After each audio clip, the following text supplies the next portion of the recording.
Champions Cup round 5 is done after the 3 Sunday games have all resulted. Favourites pretty much won this one.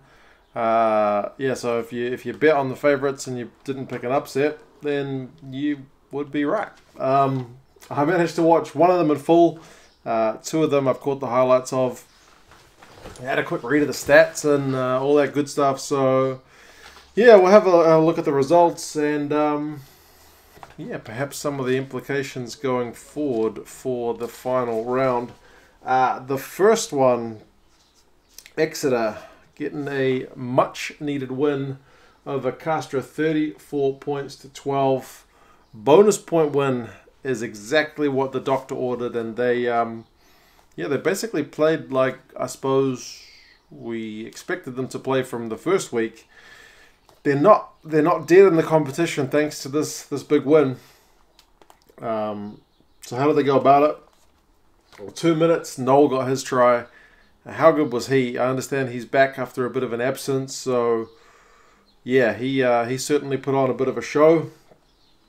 I think he went kind of around or through about 4 different people from what I've seen of this game. Like this one was the one I only caught the highlights of. So it was 5-0. Paris did hit back for Castres, so made it 5-5. Both teams missed their first 2 conversions. Simmons got a try, and then Hill got one from kind of 5 meters out. So it was 17-15 at half time. Pretty comfortable for Exeter, and they didn't let up. Slade made a break, and O'Flaherty got his try just after half time, so 43 minutes. Castres got their try to Combezo in, what was it, the 46 minutes, so kind of a hit straight back. 24-12, still looking comfortable, but then Slade had a semi-crawl try. He broke off a maul and just went through a bunch of bodies and just did enough to get over the line without being kind of crawling on the ground, which is penalisable. That made it 29-12. A lot of conversions are missed in this one. Castres had a red card on 58 minutes, and that was pretty much going to be game. Cowan Dickey got his try from 5 meters out. 34-12 final score. So, I mean, the red card only the 5 points were scored after that. It was a bit of a silly one. It was kind of a swinging arm, shoulder, forearm to the head. So, in this day and age, man, you cannot be doing anything like that. The head is like just sacrosanct, man. You cannot touch it. So, yeah, a bit silly, but hey, it wouldn't have changed the result anyway, I don't think, if Castres had 15 men. So, yeah, man, big win for Exeter. It looked like a lovely day. I mean, that seems like a small thing to comment about, but some of the other games this weekend had been like really windy. Some of them had a bit of rain, but this looked like a picture-perfect day. So the crowd were getting into it. I could really feel, even though I only watched the highlights, they're kind of they're chanting in support. So that kind of adds their voice to what the players are doing. So I'm sure they can feel that on the pitch. Man, Devoto had a really sweet offload in this game, kind of to rival. Not quite. I mean, it was a kind of standard offload in terms of we see that out of the back of the hand chicken wing one quite a lot, but it was really well executed. Worth a look on the highlights if you haven't seen it. Noel, like I said, was just sharp, man. He was everywhere. I'll give you his stats in a minute. Exeter scrum looked dominant, so everything seemed to be going their way. Slade, I've heard a few people, kind of with Six Nations on the horizon, people talking down Slade, but he seemed to put in a really good shift in this performance. So, yeah, if he was putting his hand up, he sure did it in this game. So, yeah, final stats for the teams. Possession 52-48 to Exeter. Interestingly, though, missed tackles for Castres 37-26 for Exeter, and clean breaks 14-7. From the highlights package they showed, man, there were a lot of Castres guys just getting bumped off or getting run around. So the Exeter attack, like, from what I know about their team, I know they're a very good team from like the maul, but this was a lot of back play as well, and some pretty silky skills, so it was impressive. Noel, like I mentioned, 8 defenders beaten, 139 run meters. Very, very solid effort. Delaporte for for Castres, had 14 tackles and 3 turnovers, so that's a decent outing for him as well on a losing side. So what does this mean? Exeter have a showdown with Munster next week over... Is it next week? I think it's next week, over at Thomond Park. And think they need to win and not allow Munster a bonus point to have any chance. So that is going to be possibly the game of the round. I'll have to look at all the other fixtures. Hey, it's Monday and here come the bins. If you've been with this channel a long time, you know the bins are a regular theme. But yeah, that looks like the game of the round, man. Next week, Exeter against Munster. That's going to be a huge, huge task. But maybe they're finally coming right at the right time. I did read that no team has gone winless their first 3 games in Champions Cup and managed to get through to the next round. So if they did it, it would be making history. But it's going to be tough because Munster looking pretty sharp form as well. But we'll see, man. I'll have to have a look at what time that game is on next week. If it's 2 a.m, that's going to be a painful wake-up for me. But I guess we will see. Next one. Glasgow against Cardiff. I did watch this one. It started at just after 4:15 here in New Zealand, which is just late enough for me to get up. Still pretty early, but hey, 33 points to 24. A lot of tries in this one, and wind. A lot of wind. The wind was ridiculously strong in this game. Like, the game started off with Hogg pretty much just putting through a nice kick, and it just went flying down the edge of the field and dead. And the look on his face, he was cursing. He was shaking his head. Man, that was some phenomenal wind. It was really, really, really strong. Like, later on in the game, one of the Glasgow guys, when they were into the wind, he kicked a conversion that was not sideline, but not straight in front. It was kind of, you know, in between. And he kicked the ball low as you can, pretty much just aiming above the crossbar and hard.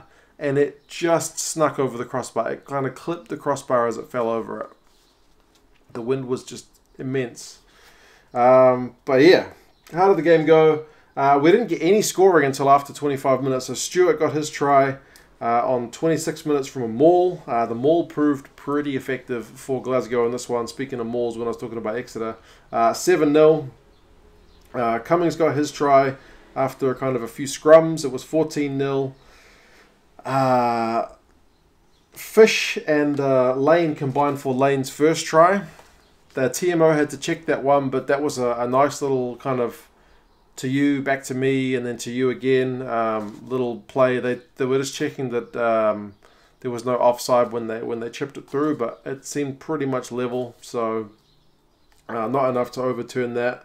And it was 14-5, so into the wind, that was a pretty good score to get for Cardiff because they were under the pump a wee bit in that first half. Half-time, it was only 14-5, so there were a fair few points in that second half, you can see. But I thought maybe with the wind, Cardiff in the second half would get their tails up, but it was interestingly that it was kind of Glasgow that started stronger.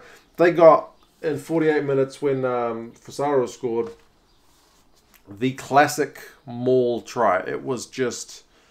If you wanted an example to show kind of schoolboy young rugby players how to do a driving maul, it was that, man. It was just a beautiful piece of work. They seemed to set it, form it, get it, and just plowed straight over. There was not a whole lot of resistance, man. They just had it perfectly done. But Millard scored kind of 10 minutes later. It was a real sideline try from some really quick ball. I noticed when Cardiff get quick ball, they can cut pretty much anyone to bits from what I've seen of them this Champions Cup season. It's a pity they're going out because when they play attractive, man, it is really easy on the eye.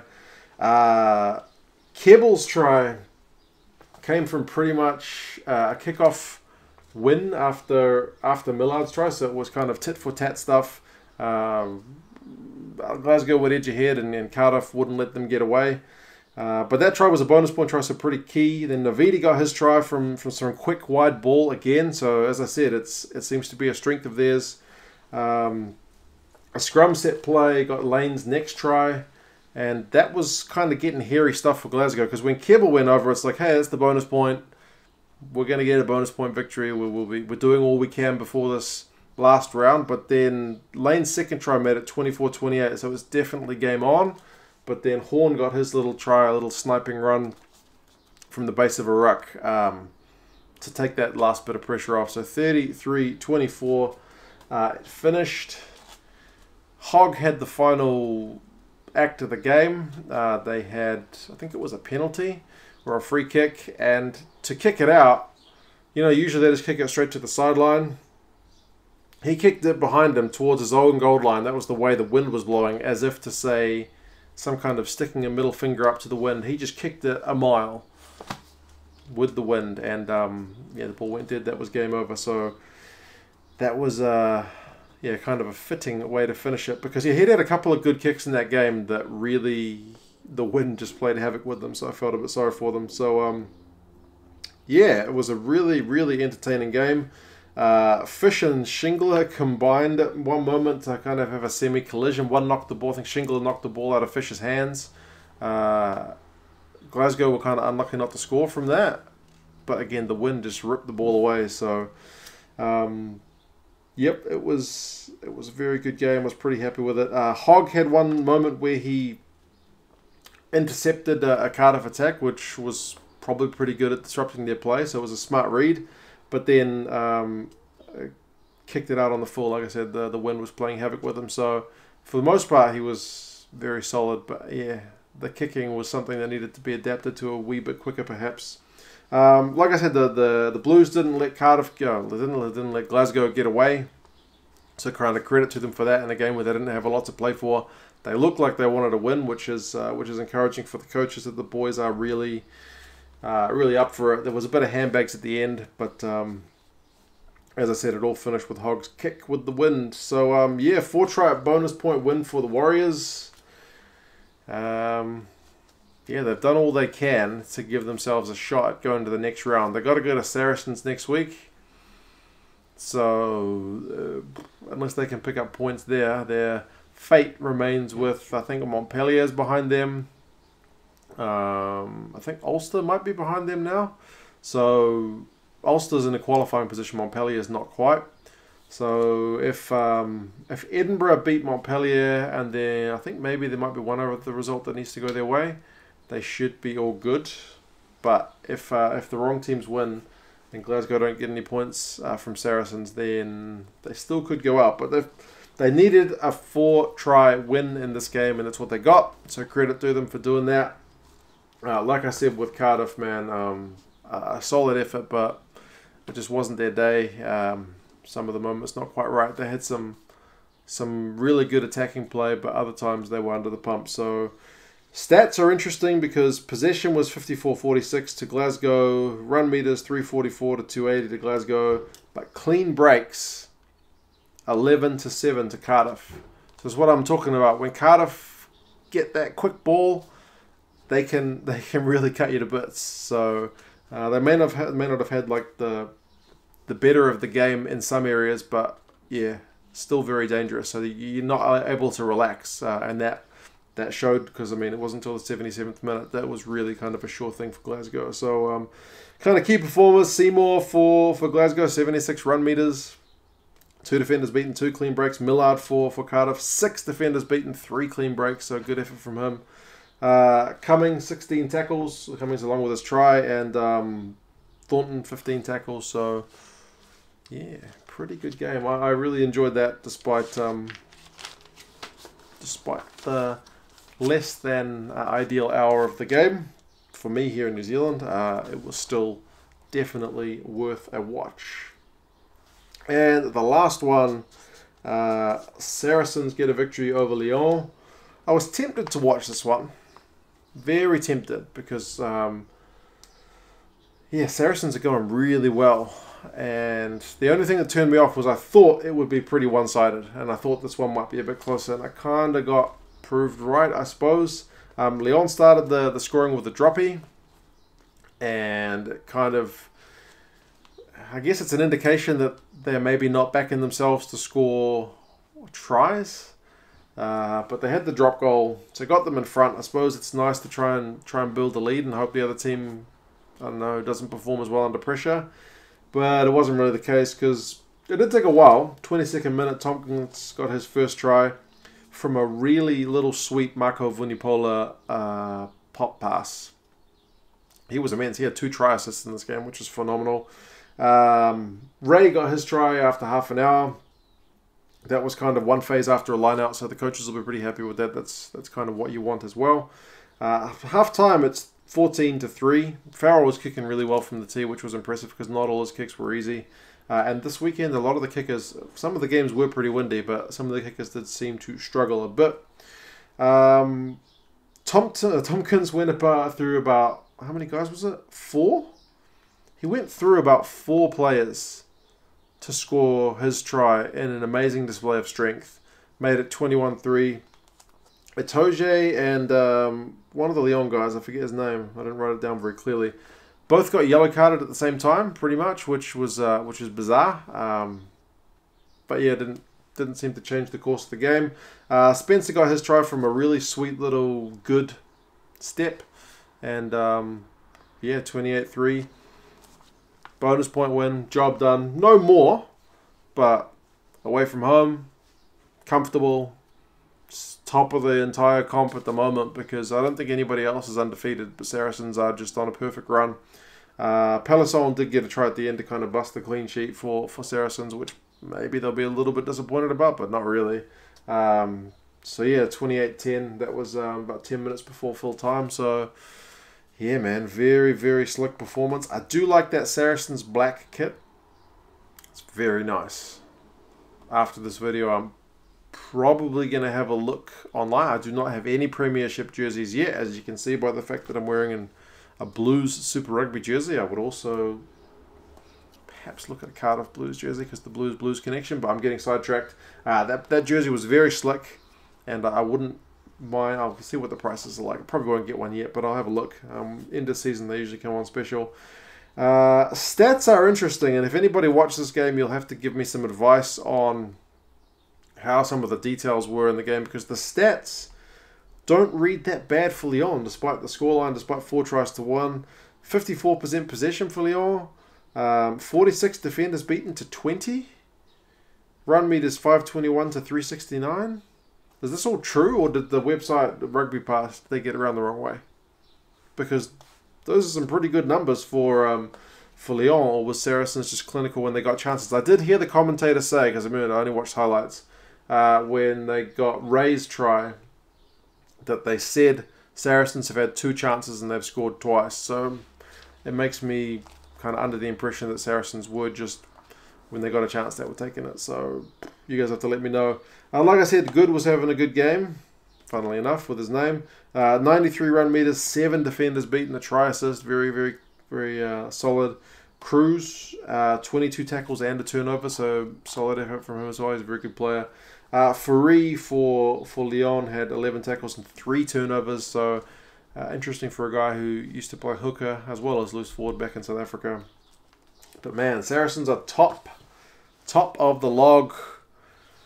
They're going to look, oh man, at home, really hard to beat for all comers. So we'll see how things go. It's an interesting one because the English teams haven't been doing as well. I know some of you guys have been talking in the comments about how the fact that, the top 14 and the Premiership have relegation. So sometimes the teams who are in the Champions Cup, their focus is sometimes away from Europe and on the domestic leagues. But the pro teams, who some of them are doing quite well, are able to kind of rotate their squad so that they field their stronger teams for Europe. But Saracens are bucking that trend really well by just going on a perfect run so far. So yeah, those are the games that one that I saw in full and 2 that I saw the highlights of. All pretty impressive stuff. I wasn't disappointed at it by any means by any of these games. They all had some pretty silky skills, some guys beating some defenders, going through them, all kinds of good stuff. So yeah, you guys who have seen the games, let me know what I've missed. Let me know your thoughts on the results. How do you think the teams are looking for the final round? Obviously Saracens are through. Exeter still got a chance. Glasgow, their fate is still in their own hands, but like I said, Saracens are going to be hard to play, and it may be that if they don't get any points from that one, then their fate kind of comes down to other results. But yeah, you guys let me know your thoughts, and I will talk to you again soon. See you later.